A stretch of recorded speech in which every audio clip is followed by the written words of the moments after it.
Hi guys, ito po ang Gaminigs Vlog.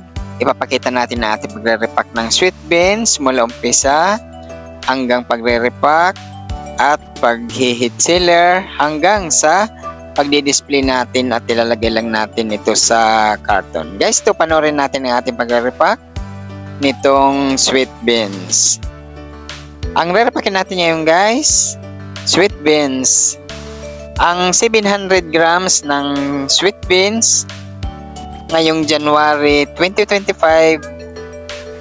105 pesos presyong Divisoria, Manila. Ang ating gagamitin plastic 3x4 para sa pang 5 piso lang to guys. Ang ating pagre-repack nitong sweet beans. Dalawang pag nagre-repack ako nito, may itong 5 pesos at saka may pang 20 pesos. Meron din tayong mga video dito guys kung paano natin nire-repack ang mga 20 pesos dito sa sweet beans. Ang umpisa nito guys, kailangan pupunta lang tayo ng mga pamilihan nito. Pwede rin sa mga palengke or kung andito tayo sa Metro Manila, nasa Divisoria, Manila. Ito kailangan tayo mismo ang pipili or pupunta doon sa mga pamilihan para makapipili natin yung magaganda. Itong pagpili ng sweet beans guys, kailangan hindi siya nagpa-powder. Yung kagayang ganyan, no? Makintab pa ang kanyang kulay at saka makikita naman natin yan na bagong-bago. Kailangan pag nag-umpisa na tayo nito, hindi tayo bibili ng maramihan nito guys kasi ang buhay nito mga 1 week lang to guys. Itong sweet beans, 1 week hanggang 2 weeks lang ang nito, ang buhay. At saka hindi to nagtatagal lang ganitong sweet beans. At saka hindi natin kukunin guys yung mga basa tingnan. Kailangan yung tuyo siya at saka magandang kanyang hitsura. Yan, kagaya nito guys ang ating kukunin dito sa sweet beans. Panoorin nyo itong ating pagre-repack para may makuha kayong mga tips or idea tungkol dito sa mga pagre-repack nitong sweet beans. So, ganyan lang guys ang ating pagre-repack nito. Kailangan bibilisan natin ang ating pagre-repack nitong sweet beans guys para hindi siya mamuti. Kasi pag matagal itong nakasingaw, nagpa-powder to. Kailangan malagay natin kagad sa plastic natin pag re-repakan. Yan lang, napakadali lang to. Ito ang ginagawa ko. Pagkatapos nitong ma-repack, bibilangin muna natin kung magkano ang ating puhunan at saka kung magkano kanyang tubo or tutubuin dito sa ating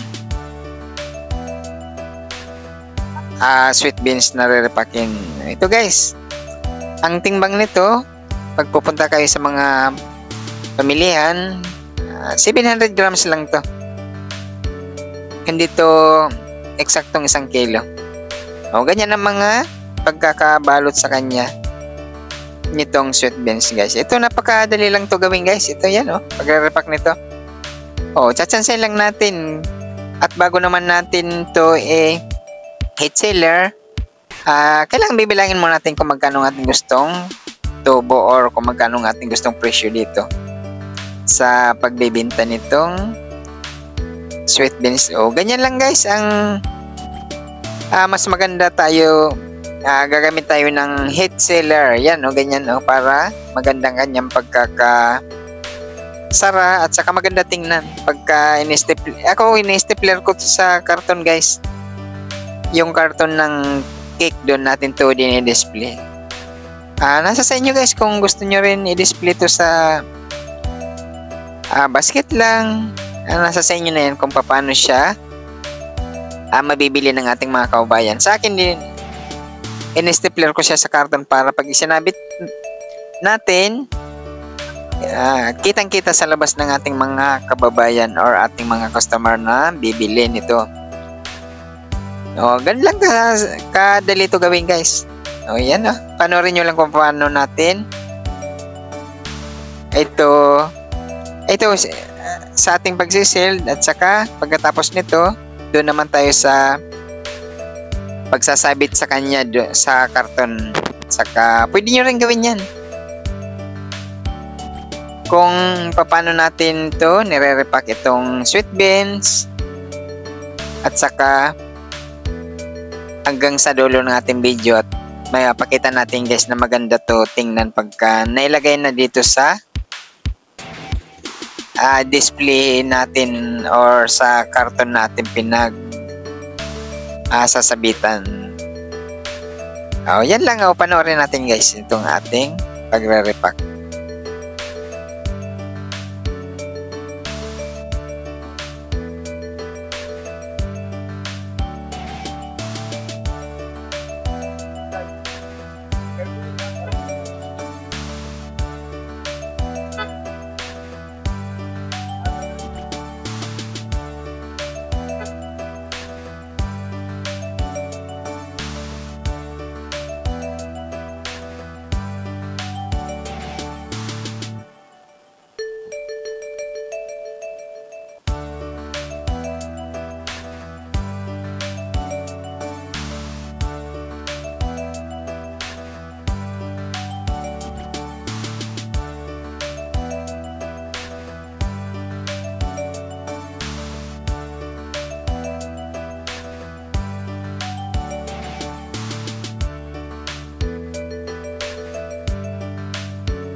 Guys, kailangan bibilangin muna natin kung magkano ang ating na-repack dito sa sweet beans.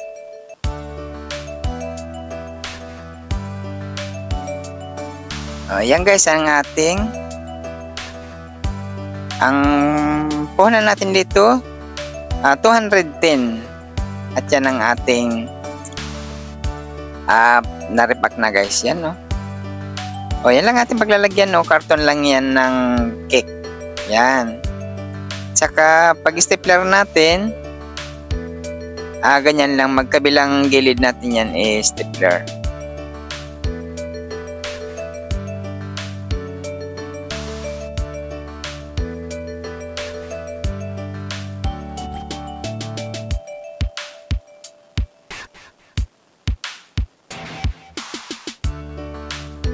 Ayan, magkabilang gilid ng ating pag-stapler para mas marami tayong may lagay at maganda tingnan. Ganyan lang, di ba? Maganda ang alagay niya or pag-stapler natin sa kanya. At saka, maganda ito tingnan guys pagka naisabit na natin dito sa pinagsasabitan natin.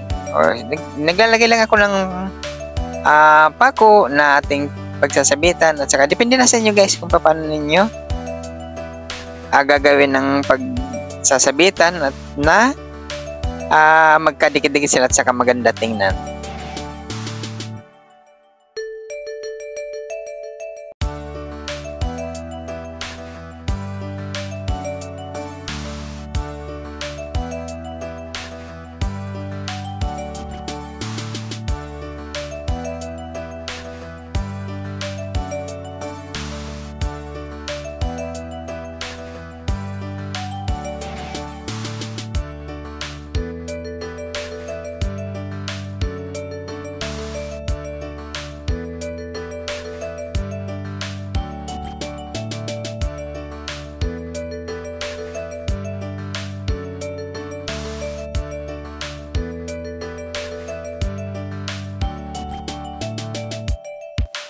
Ito guys, kung magtitinda kayo ng mga kutkutin, haluan nyo ng mga gummy candy, mga mani, mga sampalok, iba't ibang klaseng mga kutkutin guys, para maraming pagpipilian ng ating mga kababayan. Maraming mga kutkutin na malalaking tubo sa ating mga pamilihan na mababa lang ang mga presyo. Ito guys, napakaganda tingnan ng mga kutkutin na to, at saka mas mababa lang natin may bibinta to guys. Ito 5 piso lang. Kung gusto nyo, mga 20 pesos yung re-repakin nyo, at saka nasa inyo na guys kung magkano inyong mga gustong tubo.